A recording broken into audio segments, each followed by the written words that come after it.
Hello everyone, welcome to machine possible IAS academy. Aspirants, ఇక్కడ APPSC group 1 అవ్వచ్చు, TSPSC group 1 అవ్వచ్చు, Telugu medium స్టూడెంట్స్కి sources అనేవి చాలా లిమిటెడ్గా ఉంటాయి. ఈ సోర్సెస్ని ఇప్పుడు ఉన్న లిమిటెడ్ సోర్సెస్ని కూడా ఎలా ఉపయోగించుకోవాలి అనేది చాలామందికి తెలియదు. ఓకే, సో ఫర్ ఎగ్జాంపుల్ మనకి Yojana magazines every month release అవుతూ ఉంటాయి. ఓకే, కురుక్షేత్ర మ్యాగజైన్ రిలీజ్ అవుతూ ఉంటుంది. ప్రతిరోజు ఈనాడు పేపర్ ఎడిటోరియల్స్ వస్తాయి. అంటే కరెంట్ అఫైర్స్ సంబంధించిన సోర్సెస్ చెప్తున్నాను. సో స్టాటిక్ వచ్చేసరికి మనకి తెలుగు అకాడమీ ఈ సోర్సెస్ ఉన్నాయి. కానీ చాలామంది తెలుగు మీడియం స్టూడెంట్స్ ఎందుకు ఇంగ్లీష్ మీడియం స్టూడెంట్స్తో కంపీట్ అవ్వలేకపోతున్నారు, ఎందుకు ముందుకు వెళ్ళలేకపోతున్నారంటే ఈ సోర్సెస్ని ఎలా ఉపయోగించుకోవాలి, అందులో ఉన్న ఆ సోర్సెస్లో ఉన్న పాయింట్స్ ఏ విధంగా మన ఎగ్జామ్లో రాయాలి అనేది చాలామందికి తెలియదు. అండ్ అది మాత్రమే కాకుండా collection and gathering of information. ఇప్పుడు మీరు ఏదైనా జాబ్ చేస్తూ ఉంటారు, ఓకే, గవర్నమెంట్ జాబ్ చేస్తూ ఉంటారు, లేకపోతే ప్రైవేట్ జాబ్ చేస్తూ ఉంటారు. చేస్తూ ఈ ఇన్ఫర్మేషన్ అంతా గ్యాదర్ చేసుకుని ఒక చోట పెట్టుకోవడం అనేది మీకు పాసిబుల్ అవ్వకపోవచ్చు, టైం ఉండకపోవచ్చు. చదువుకోవాలా లేకపోతే ఇన్ఫర్మేషన్ గ్యాదరింగ్ చేయాలా అనేది ఒక పెద్ద సమస్య అయిపోయింది. సో మన మిషన్ పాసిబుల్ ఐఏఎస్ అకాడమీ మీకోసం ఒక సొల్యూషన్ తీసుకొచ్చాం అనమాట. ఏంటంటే ఈ సోర్సెస్ని మీరు చదువుకుంటే, మనం ఇచ్చే సోర్స్ వీటిని సింప్లిఫై చేస్తూ మనం ఇచ్చే సోర్స్ని మీరు చదువుకున్నారంటే మీరు ఆన్సర్ రైటింగ్ బెటర్గా రాయగలుగుతారు.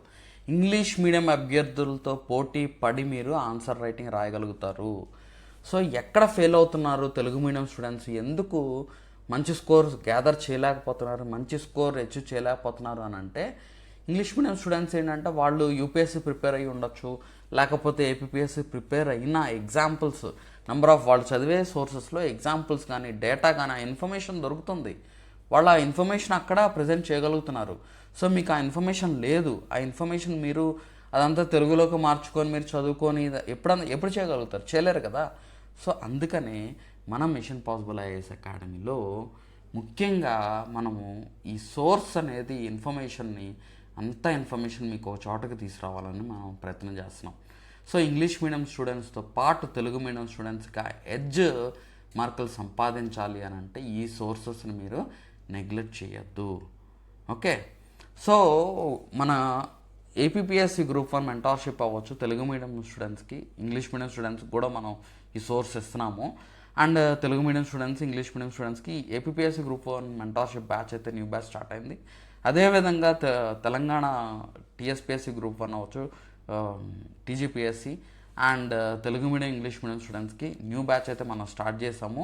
దీంట్లో daily 2 mains answer writing questions మీకు ఇవ్వడం జరుగుతుంది. వాటికి మోడల్ ఆన్సర్స్ అండ్ రివ్యూస్ కూడా ఇవ్వడం జరుగుతుంది అనమాట. సో మీరు కనుక ఈ ఆన్సర్స్ మనం ఇచ్చే క్వశ్చన్స్ మీరు ఫాలో అయితే ఖచ్చితంగా పేపర్లో 15 క్వశ్చన్లకి 12-13 క్వశ్చన్లు మీరు పేపర్లో చూడొచ్చు. అండ్ వీటికి మోడల్ ఆన్సర్స్ కూడా ఇస్తాం కాబట్టి దగ్గర 2000+ మోడల్ ఆన్సర్స్ మీకు మెయిన్స్ ఎగ్జామ్కి వెళ్ళే వరకు మనం కవర్ చేస్తాం. దాంతోపాటు ప్రిలిమ్స్కి సంబంధించిన ప్రిలిమ్స్ టెస్ట్లు కూడా కండక్ట్ చేస్తాం, గ్రాండ్ టెస్ట్ కూడా ఇవ్వడం జరుగుతుంది. మీ ఆన్సర్ రైటింగ్ ఎలా రాయాలనేది కూడా తెలియజేయడం జరుగుతుంది, ఎవాల్యుయేషన్ కూడా చేస్తాం. వీటితో పాటు ముఖ్యమైన సోర్సెస్ నేను చెప్తున్నాను కదా, తెలుగు మీడియం అభ్యర్థులకి ఈ సోర్స్ లేకపోవడం వల్లే చాలా ప్రాబ్లం ఫేస్ చేస్తున్నారు. కాబట్టి ఈ సోర్స్కి సంబంధించిన సింప్లిఫైడ్ మెటీరియల్ అయితే మనం ఇస్తున్నాం. చూడండి, ఇది ఈనాడు ఎడిటోరియల్ జిస్ట్ అనమాట. This is the most neglected. దీన్ని ఎక్కువ మంది నెగ్లెక్ట్ చేస్తారు. ఎందుకు అనంటే అది నాకు ఎగ్జామ్లో వస్తుందా, వచ్చేదా, సచ్చేదా అన్నట్టు ఆలోచిస్తారు. అలా కాదండి. మీరు ఈనాడు ఎడిటోరియల్స్లో కనుక ఈ హెడ్లైన్స్ మీకు ఏదైతే హెడ్లైన్ టాపిక్స్ ఇచ్చారో వాటిని మీరు అబ్జర్వ్ చేస్తూ మీరు చదువుకుంటూ వెళ్తే అట్లీస్ట్ 30-40% ఆఫ్ క్వశ్చన్స్ మీరు ఆన్సర్ చేసేయగలరు. మీరు కరెంట్ అఫైర్స్, ఇప్పుడు సైన్స్ అండ్ టెక్నాలజీ అవ్వచ్చు, లేకపోతే ఎకానమీ పేపర్ అవ్వచ్చు, 30-40% ఆఫ్ క్వశ్చన్స్ డైరెక్ట్గా మీకు ఎగ్జామ్లో పట్టడానికి అవకాశం ఉంటుంది. ఇంకొకటి ఏంటంటే ఇండైరెక్ట్గా కూడా ఇందులో ఉన్న పాయింట్స్ని మీరు సింప్లిఫై చేసుకొని మీరు రాయగలిగితే మీరు మిగతా క్వశ్చన్స్ కూడా అప్లై చేసే పాయింట్స్ రాయొచ్చు. ఫర్ ఎగ్జాంపుల్ ఇక్కడే చూడండి, ఇథనాల్ ఉత్పత్తి వల్ల సమస్యలు. ఇథనాల్ ఇక్కడ చూడండి, ఇక్కడ ఈ టాపిక్ ఇచ్చారు, సంక్షోభ నివారణకు 5 మార్గాలు అంటున్నాడు. ఇప్పుడు మనం ఫేస్ చేస్తున్న సంక్షోభం ఏంటి? ఎనర్జీ క్రైసిస్ ఫేస్ చేస్తున్నాం కదా. దాని మీద ఈనాడు ఎడిటోరియల్లో ఈ టాపిక్ ఇచ్చారు. సో ఈ టాపిక్ మీకు సిలబస్లో ఉంది. ఎనర్జీ అనే టాపిక్ తెలంగాణ స్టూడెంట్స్కి ఉంది. అండ్ ఎనర్జీ ఎస్పెషల్లీ ఆయిల్ అనే ఆయిల్ ప్రైజెస్ గురించి మీకు ఏపీపీఎస్సీ గ్రూప్ 1 స్టూడెంట్స్కి ఉంది. అర్థమైందా అండి? సో కాబట్టి ఇప్పుడు ఫేస్ చేస్తున్న సంక్షోభ నివారణకు 5 మార్గాలు అన్నాడు. ఇక్కడ 5 మార్గాలు చెప్పాడు. దాంతోపాటు మనం ఇథనాల్ బాగా ప్రమోట్ చేస్తుంది మన ప్రభుత్వం. సో బయో ఇథనాల్ వల్ల సమస్యలు ఏంటి, ఎటువంటి సమస్యలు ఉన్నాయి, దానివల్ల ఈ డైమెన్షన్స్ అన్ని మీరు ఆన్సర్ రైటింగ్లో రాయొచ్చు. నెక్స్ట్ ఇందులో ఈనాడు ఎడిటోరియల్స్ వల్ల మీకు వచ్చే అడ్వాంటేజ్ ఏంటంటే డేటా అనేది న్యూ డేటా ఉంటుంది, అంటే అప్డేటెడ్ డేటా ఉంటుంది. కొత్తగా ఇప్పుడు ఏదైనా గవర్నమెంట్ వెబ్సైట్ నుంచి ఇచ్చిన రెలవెంట్ డేటా నుంచి కోడ్ చేయడం చేస్తూ ఉంటారు ఆథర్స్. నెక్స్ట్ డేటా దొరికిద్ది మనకి, నెంబర్ 1. నెంబర్ 2 డైమెన్షన్స్ దొరుకుతాయి. ఇప్పుడు ఒక సమస్యని అన్ని కోణాల్లో అక్కడున్న ఆథర్ విశ్లేషించవచ్చు. ఒక సమస్యని కొన్ని కోణాల్లో, కనీసం కొన్ని డైమెన్షన్స్లో అన్న ఆ సమస్యని ఆథర్ అక్కడ విశ్లేషించవచ్చు. ఆ సమస్యలు ఎత్తి చూపించవచ్చు. ఆ సమస్యలకు కావాల్సిన పరిష్కార మార్గాలు సజెస్ట్ చేయొచ్చు. ఆర్ ప్రభుత్వం చేపడుతున్న చర్యలు ఏంటనేది కూడా అక్కడ ఆథర్ చెప్పడం చేస్తూ ఉంటారు అనమాట.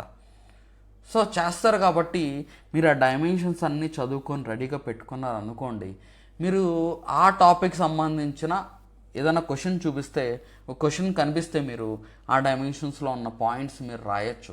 ఇప్పుడు ఎగ్జామినర్కి రిలవెంట్ పాయింట్స్ కొన్ని పాయింట్స్ మీరు రాస్తే ఎస్ ఈ పర్సన్కి ఆ పర్టికులర్ క్వశ్చన్ మీద ఆ టాపిక్ మీద కనీస అవగాహన ఉంది అని మీకు మార్కులు వేయడానికి అవకాశం ఉంటుంది. అర్థమైందా అండి? సో ఇక్కడ చూడండి, మనం ఈ మెటీరియల్ దగ్గరగా ప్రతిరోజు 3 ఆర్టికల్స్, ఎడిటోరియల్ టాపిక్స్లో 3 ఆర్టికల్స్ మీకు ప్రతిరోజు దొరుకుతాయి. అయితే ఈ 3 ఆర్టికల్స్లో ఒకటి ఏదన్నా రాజకీయానికి సంబంధించి, పాలిటిక్స్ సంబంధించి విమర్శలు ఇవన్నీ ఉండొచ్చు. ఇంకోటి ఏదన్నా వేరే టాపిక్ ఉండొచ్చు. అందులో ఆ రోజు ఒక టాపికే మనకి ఇంపార్టెంట్ అయ్యొచ్చు. ఆ ఒక టాపిక్ నేను కవర్ చేస్తాను. 2 టాపిక్స్ ఇంపార్టెంట్ అయితే 2 టాపిక్స్ నేను దాని నుంచి ఆ ఈనాడు ఎడిటోరియల్స్ నుంచి జిస్ట్ తయారు చేసి మీకు ఇక్కడ పూర్తిగా నేను ఇవ్వడం జరుగుతుంది. చూడండి, ఇలా హెడ్లైన్స్ పెట్టి మొత్తం కూడా మీకు ఈ పాయింట్స్ ఇవ్వడం జరుగుతుంది. ఫర్ ఎగ్జాంపుల్, పప్పు ధాన్యాల వల్ల ప్రయోజనాలు అన్నాడు. వాతావరణ నత్రజని స్థిరీకరిస్తాయి, తక్కువ నీటితో పండుతాయి, యూరియా వినియోగాన్ని తగ్గిస్తాయి. ఈ పాయింట్లు మీరు రాస్తే చాలు కదా ఎగ్జామ్లో. ఓకే, ఆ పల్సెస్ రిలేటెడ్ క్వశ్చన్ కనుక వచ్చింది అనుకోండి, ఈ పాయింట్స్ రాస్తే మీకు ఎగ్జామ్లో ఉపయోగపడుతుంది కదా. ఇంకొకటి ఇక్కడ చూడండి, 2017లో ప్రధానమంత్రి నరేంద్ర మోడీ వచ్చే 5 ఏళ్లలో ఎరువుల వినియోగాన్ని సగానికి తగ్గించాలని పిలుపునిచ్చారు అని ఆర్టికల్లో ఆథర్ రాశారు. ఆ పాయింట్ మీరు ఎగ్జామ్లో రాయొచ్చు కదా. అర్థమైందా అండి? సో ఇలాగా మీరు యూ మస్ట్ బి రిలవెంట్. ఇంకోటి ఇక్కడ చూడండి, పప్పు ధాన్యాల స్వయం సమృద్ధి మిషన్ 2025 అక్టోబర్లో ప్రారంభించారంట. ఈ మిషన్ 350 లక్షల టన్నులకు పెంచే లక్ష్యం పెట్టుకున్నారు. దీనికి ఇందుకోసం 11,440 కోట్ల రూపాయలు కేటాయించారు. అంటే ఇలాంటి డేటా అనేది మీకు ఎక్కడ దొరికిద్ది? తెలుగు మీడియం అభ్యర్థులకి మీకు దొరకదు కదా. జల్లెడ పడితే కానీ, న్యూస్ పేపర్ ఆర్టికల్స్ ఇవన్నీ చదువుకుంటే కానీ దాంట్లో ఎంతో శ్రమ ఉంటుంది మీకు. ఆ శ్రమని మనం తగ్గించి ఆ పాయింట్స్ అన్నీ మీకు ఇక్కడే దొరికేలాగా మనం ఈ ఈనాడు ఎడిటోరియల్ మంత్లీ జిస్ట్, డైలీ మీకు ఈనాడు ఎడిటోరియల్ అప్లోడ్ చేయడం చేస్తున్నాము జిస్ట్ని. అది మాత్రమే కాకుండా మంత్లీ జిస్ట్, ఆ మంత్ మొత్తానికి సంబంధించిన ఆ ఎడిటోరియల్ జిస్ట్ మొత్తం కూడా మీకు యాడ్ చేస్తున్నాను అనమాట. సో అప్పుడు ఏంటి, ఆ మంత్లో ఉన్న టాపిక్ అంతా మీరు చదువుకున్నారనుకోండి, మీకు 100 పేజీలో ఉండొచ్చు ఇన్ఫర్మేషన్. కానీ ఆ 100 పేజెస్ ఇన్ఫర్మేషన్ కనుక మీరు చదివితే మీరు నెంబర్ 1 అయిపోతారు ఆన్సర్ రైటింగ్లో. చదివి ఆన్సర్స్ ఎక్కడైతే రెలవెన్సీ ఉంటుందో అక్కడ ఆ పాయింట్స్ అక్కడ ఆ పాయింట్స్ మీరు రాస్తారు. అర్థమవుతుందా అండి?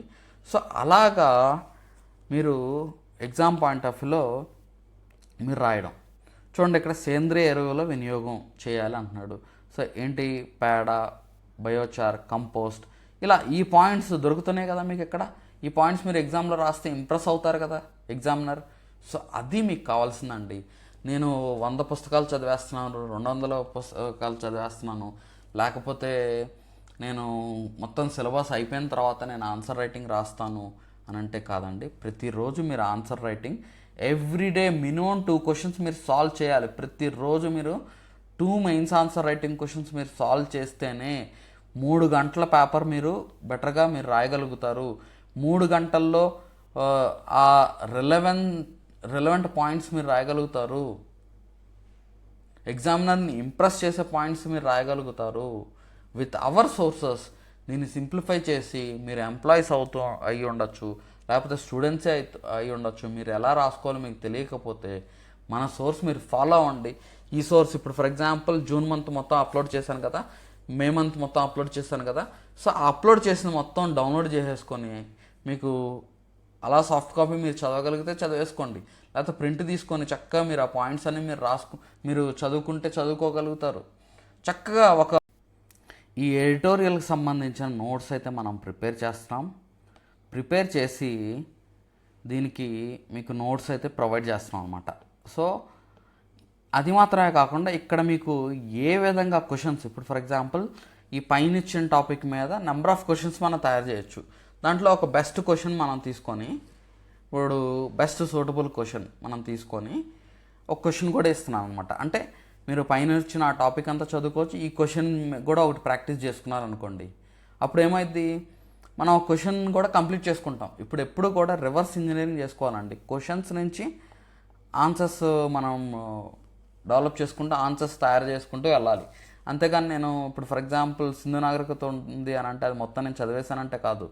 సింధు నాగరికత మీద ఏ క్వశ్చన్స్ పడే అవకాశం ఉంది, ఫర్ ఎగ్జాంపుల్ టౌన్ ప్లానింగ్ మీద అడిగే అవకాశం ఉంటుంది, rise and fall of Sindhu Indus Valley civilisation అడిగే అవకాశం ఉంటుంది, అక్కడ అక్కడున్న కల్చర్ ఏంటనేది అడిగే అవకాశం ఉంటుంది. ఓకే, సో అక్కడ ఎకనామిక్ సిస్టమ్ ఎలా ఉందనేది అడిగే అవకాశం ఉంటుంది. ఇలాగా ఈ 3-4 క్వశ్చన్లు దాని మీద చదువుకున్నాం అనుకోండి, ఎస్ సింధు నాగరికత మీకు కంప్లీట్ అయిపోయినట్టే. ఇందులో ఏ విధంగా మోకాలం మార్చినా ఇందులో రెండు క్వశ్చన్స్ మీరు అడిగి ఒకే క్వశ్చన్గా మీకు ఫ్రేమ్ చేసినా మీరు రాయగలుగుతారు. అలా మనం చదువుకోవాలి. అంతేగాని మనం చదువుకుంటూ వెళ్ళిపోయాం అయిపోయింది అని అనుకుంటే కాదు. ఇప్పుడు ఆ పాయింట్స్ అన్నీ రాసుకొని రెడీగా పెట్టుకున్నారు అనుకోండి, వాటిని మీరు ఫాస్ట్గా రివిజన్ చేసుకోవచ్చు. ఆ పాయింట్స్ ఎగ్జామ్లో మీరు రాయడమే. ఈ సింపుల్ లాజిక్ అండి. ఇప్పుడు ఎక్స్పర్ట్స్ ఎవరైతే ఆల్రెడీ సక్సెస్ అయిన వాళ్ళు అవ్వచ్చు, ఎవరైనా అవ్వచ్చు, వాళ్ళు చేసేది అదే. సో మీరు కూడా చేయండి. మనం ఆల్రెడీ మీకు వాటి మీద క్వశ్చన్స్ మనం తయారు చేసి ఇస్తాము. మీరు ఆన్సర్స్ ప్రాక్టీస్ చేసుకోవడం, వాటికి మోడల్ ఆన్సర్స్ కూడా మనం ఇస్తున్నాం. వాటిని మీరు చదువుకుంటారు. మీరు కూడా సొంతగా మీరు ఇంకేమైనా పాయింట్స్ ఉంటే యాడ్ చేస్తారు. అలా మనం చదువుకుంటూ వెళ్ళాలి. ఇప్పుడు మీరు జాబ్ చేస్తున్నారు అనుకోండి, సో ఫ్రీ టైంలో ఆ క్వశ్చన్స్ అన్నీ తీసుకుంటారు, ఆ క్వశ్చన్స్ సంబంధించిన మోడల్ ఆన్సర్స్ అన్నీ చదువుకుంటూ ఉంటారు, మీరు ఆన్సర్ ఎన్రిచ్మెంట్ చేసుకుంటారు. అలా ప్లాన్ చేసుకోండి. సో ఏదో విధంగా somehow we have to reach our goal అని మీరు పెట్టుకోండి. అండ్ మనం ఇచ్చే ఈ మెటీరియల్ మీకు బాగా ఉపయోగపడుతుంది. ఇది మాత్రమే కాదు, వీఆర్ అబౌట్ టు స్టార్ట్ ఇప్పుడు యోజన అండ్ కురుక్షేత్ర నుంచి కూడా మీకు కొంత దాని జిస్ట్ కూడా ప్రిపేర్ చేయబోతున్నాము. తెలుగు మీడియం అభ్యర్థులకి, ఇంగ్లీష్ మీడియం అభ్యర్థులకి తయారు చేసి మీకు ఇవ్వబోతున్నాము. తద్వారా ఏంటంటే మీరు అందులో ఉన్న గవర్నమెంట్కి సంబంధించిన స్కీమ్స్, ప్రోగ్రామ్స్ ఏవైతే ఉన్నాయో ఉదాహరణలు ఇవ్వచ్చు. ఇప్పుడు ఫర్ ఎగ్జాంపుల్ ఇక్కడ చిన్న రియాక్టర్లతో లాభాలు ఎన్నో అని అంటున్నాడు. అంటే ఇప్పుడు స్మాల్ మాడ్యులర్ రియాక్టర్స్ మనం ఇప్పుడు ప్రమోట్ చేస్తున్నాం కదా, ఒక కొత్త బిల్లు, శాంతి బిల్లు కూడా తీసుకొచ్చి ప్రైవేట్ పర్సన్స్ని కూడా ఇన్వాల్వ్ చేసి మరి మనం ఈ చేంజెస్ అయితే తీసుకొస్తున్నాం కదా. స్మాల్ మాడ్యులర్ రియాక్టర్స్ని మనం పెంచాలనుకుంటున్నాం కదా. సో ఆ లాభాలు ఎన్నో అని అంటున్నాడు. సో ఈ ఆర్టికల్లో ఏంటి, గవర్నమెంట్ ఎటువంటి చర్యలు తీసుకుంది, గవర్నమెంట్ ఏం మార్పులు తీసుకొచ్చింది, గవర్నమెంట్ ఎలా ప్రోత్సహిస్తుంది, దీంట్లో ఉన్న సమస్యలు ఏంటి, ఆ సమస్యలు ఎలా ఎదుర్కోవాలనేది ఇక్కడ ఇందులో ఈ ఆర్టికల్లో ఆధార్ రాశారు. ఆ పాయింట్స్ మీరు ఎగ్జామ్లో రాస్తే సరిపోద్ది కదా. అర్థమైందా అండి? ఇందులో ఇంకా రాకెట్ సైన్స్ ఏం లేదు, ఇంకా మనకు అర్థం కాదంటూ ఏం లేదు. సో వెరీ ఈజీ అండి. మీరు కూడా మీ ప్రిపరేషన్ స్టార్ట్ చేసుకుని ఆన్సర్ రైటింగ్ రాస్తూ ఉంటే, మంచి సోర్సెస్ కనుక మీ దగ్గర ఉంటే మీరు అచీవ్ చేయగలుగుతారు. సో మేము మన మిషన్ పాసిబుల్ ఐఏఎస్ అకాడమీలో మీకు ఈ సోర్సెస్ని మనం సింప్లిఫై చేస్తున్నాం. ఈ సింప్లిఫైడ్ నోట్స్ అనేది మీకు ఇవ్వడం జరుగుతుంది. ఇది మాత్రమే కాదు, మీకు దగ్గరగా మీకు మెయిన్స్ ఎగ్జామ్కి వెళ్ళే లోపు ఒక 2000 మోడల్ ఆన్సర్స్ ఇవ్వడం జరుగుతుంది. ఇప్పుడు ఫర్ ఎగ్జాంపుల్ పాలిటీ ఉందనుకోండి, ఒక 100 నుంచి 150 క్వశ్చన్స్ మీరు ప్రాక్టీస్ చేశారంటే ఈ 150 క్వశ్చన్స్లోంచి మీరు 5/5 రాయగలుగుతారు. మీకు తెలియని దానికి కూడా ఏదో విధంగా మీరు కొన్ని పాయింట్స్ మీరు రాయగలుగుతారు అనమాట. మనం అలా రాయాలి. మీకు క్వశ్చన్ తెలియకపోతే దాన్ని పూర్తిగా వదిలేయడం కాదు, ఏదో విధంగా రెలవెంట్ పాయింట్స్, కొన్ని పాయింట్స్ మీరు రాస్తే మీకు అందులో 1 మార్క్ 2 మార్కులు యాడ్ అయినా మిగతా వాళ్ళకన్నా 1 మార్కు 2 మార్కులు మీరు అక్కడ సంపాదించుకున్నట్టే కదా. మనం 15 ఎఫిషియెంట్గా రాయడానికి మనం ప్రయత్నించాలి. కానీ ఒక క్వశ్చన్ తెలియలేదు అనుకోండి, అది తెలియకపోతే మీరు దాన్ని వదిలేయడం కాదు, ఏదో విధంగా రెలవెంట్ పాయింట్స్ రాస్తే ఓకే, ఏదో ఒకటి రాసాడు అని 1 మార్క్ అన్నా వేయడానికి అవకాశం ఉంటుంది. అర్థమైందా అండి? సో ఈ సోర్స్ మీరు చదువుకోవడం వల్ల మీ ఆన్సర్ రైటింగ్ అనేది ఎన్రిచ్మెంట్ అవుతుంది, మీరు డెవలప్ అవ్వడానికి అవకాశం ఉంటుంది. అర్థమైందండి? సో ఇలా మనం ప్రతి ఎడిటోరియల్ టాపిక్కి మనం చక్కగా క్వశ్చన్స్ ఇవ్వడం జరిగింది. ఒక క్వశ్చన్ అండ్ మీకు సింప్లిఫైడ్ జిస్ట్. చక్కగా జిస్ట్ చదువుకోండి, క్వశ్చన్ ప్రాక్టీస్ చేసుకోండి. క్వశ్చన్ ప్రాక్టీస్ చేసుకోండి. ఇంకేమన్నా మీకు తెలిసిన పాయింట్స్ ఉంటే యాడ్ చేసుకోండి. పక్కన స్పేస్ ఉంది కదా, చాలా స్పేస్, ఆ స్పేస్ దగ్గర మీరు పాయింట్స్ ఇంకా ఉన్నా మీరు చదివేది కొద్ది కరెంట్ అఫైర్స్ చదువుతుంటే అక్కడ 4 పాయింట్స్ రాసుకోండి. దీని క్విక్ రివిజన్ మెటీరియల్ లాగా ఉపయోగపడుతుందండి. ఓకే, మీకు ఎవ్రీ పేపర్లో 30 to 40 questions 30 to 40% of questions మీరు రాయగలుగుతారు. ఎస్పెషల్లీ కరెంట్ అఫైర్స్ ఎక్కడైతే వర్తిస్తుందో, ఇప్పుడు సైన్స్ అండ్ టెక్నాలజీ ఉంది రాయొచ్చు, నెక్స్ట్ ఎకానమీ పేపర్ ఉంది రాయొచ్చు, పాలిటీ ఉంది రాయొచ్చు, గవర్నెన్స్ ఉంది మీరు రాయొచ్చు. ఓకే, హిస్టరీ అంటే హిస్టరీ మనం చదువుకోవాల్సింది, దాన్ని ఇంకొక ఆప్షన్ లేదు. సో కాబట్టి జాగ్రఫీ ఉంది, జాగ్రఫీ రిలేటెడ్ ఇప్పుడు ఎల్నినో లానినా సంబంధించిన టాపిక్స్ వస్తూ ఉంటాయి. మన ల్యాండ్ స్లైడ్స్, డిజాస్టర్స్ సంబంధించిన ఆర్టికల్స్ ఎప్పటికప్పుడు ఇక్కడ వస్తూనే ఉంటాయి. ఇన్ఫ్రాస్ట్రక్చర్ రిలేటెడ్ వస్తూనే ఉంటాయి. మాన్సూన్స్ రిలేటెడ్ ఆర్టికల్స్ పడతాయి ఎడిటోరియల్స్లో. సో ఆ పాయింట్స్ మీరు రాస్తే ఇంప్రెస్ అవుతారండి. ఎగ్జామినర్ని మీరు ఇంప్రెస్ చేయాలి, అప్పుడే మిగతా వాళ్ళకన్నా ఇంకో పాయింట్ ఎక్స్ట్రాగా రాయడానికి ఉంటుంది. Okay, this is the best source and most neglected source. మీరు ఇవన్నీ కట్ చేసుకొని ఒక చోట మీరు పెట్టుకోలేరు. పోనీ ఇవన్నిటిని నోట్స్ మీరు రాసుకోవడానికి మీకు టైం ఉండదు. రాసుకోవాలని ఉన్నా మీరు టైం ఉండదు. రాసుకుంటే ఇంకా మంచిది, చాలా మంచిది, నేను చెప్తున్నాను కదా, కానీ టైం ఉండదు. సో అందుకనే మనం ఏం చేస్తున్నామంటే మీకు సింప్లిఫై చేసి ఇక్కడ ఇస్తున్నాము. సో ఇది మీరు చక్కగా యూటిలైజ్ చేసుకున్నారంటే మీరు నెంబర్ 1 అవుతారు. ఇంగ్లీష్ మీడియం అభ్యర్థులతో పాటు పోటీ పడి ఉండడానికి అవకాశం ఉంటుంది. చూడండి ఇక్కడ మీకు డేటా కూడా చూడండి. ఎస్ఎంఆర్, భారత్ ఎస్ఎంఆర్ అని భారత అభివృద్ధి చేస్తున్న స్మాల్ మాడ్యులర్ రియాక్టర్స్ ఏంటి, భారత్ ఎస్ఎంఆర్ మనం డెవలప్ చేస్తున్నాం. ఈ పాయింట్స్ రాస్తే సరిపోతుంది కదా ఎగ్జామ్లో. 55 మెగావాట్ ఎస్ఎంఆర్. నెక్స్ట్ కేంద్ర ప్రభుత్వం చర్యలు, ఈ ఎస్ఎంఆర్ అభివృద్ధి కోసం 250 కోట్లు కేటాయించింది. 2033 నాటికి 5 ఎస్ఎంఆర్లను స్థాపించాలనే లక్ష్యం పెట్టుకుంది. ఓకే, ఇలాగా ఈ పాయింట్స్ మీరు ఈ స్మాల్ మాడ్యులర్ రియాక్టర్స్ మీద క్వశ్చన్ అడిగితే ఈ పాయింట్స్ రాస్తే మీకు సరిపోతుంది కదా, ఇంప్రెస్ అవుతారు కదా ఎగ్జామినర్. అది అంతకు మించి ఇంకేం లేదు. ఈ సోర్స్ చదివితే మీరు ఎఫిషియెంట్ అవుతారు. ఆన్సర్ రైటింగ్లో ఎఫిషియన్సీ వస్తుంది, యాక్యురసీ పెరుగుతుంది, మీరు బెటర్గా రాయగలుగుతారు. ఓకే, సో ఇది గ్రూప్ 1 మనం మెంటార్షిప్ స్టూడెంట్స్కి అయితే మనం ఇవ్వడం జరుగుతుంది అనమాట. సో యూటిలైజ్ చేసుకోండి. మీకు మంచి సోర్స్ నేను తయారు చేసి ఇస్తున్నాను, దీన్ని చదువుకోండి, మీరు సక్సెస్ సాధించండి. ఓకే, అండ్ మన ఈ గ్రూప్ 1 మెంటార్షిప్ కోసం మీరు ఇంకా డీటెయిల్స్ ఏమైనా కావాలనుకుంటే ఈ కాంటాక్ట్ నెంబర్కి కాల్ చేయొచ్చు, మెసేజ్ పెట్టచ్చు. ఓకే, అండ్ మన డైరెక్ట్గా మీరు యాప్లో కూడా కావాలనుకుంటే మీరు పర్చేజ్ చేసుకోవచ్చు. ఇంకా మోర్ డీటెయిల్స్ తెలుసుకోవాలనుకుంటే ఈ నెంబర్కి కాల్ చేయండి. Okay, daily answer writing 2 practice చేయండి, సక్సెస్ సాధించుకోండి. Thank you so much. Next క్లాస్లో నెక్స్ట్ టాపిక్ డిస్కస్ చేసుకుందాం. Thank you.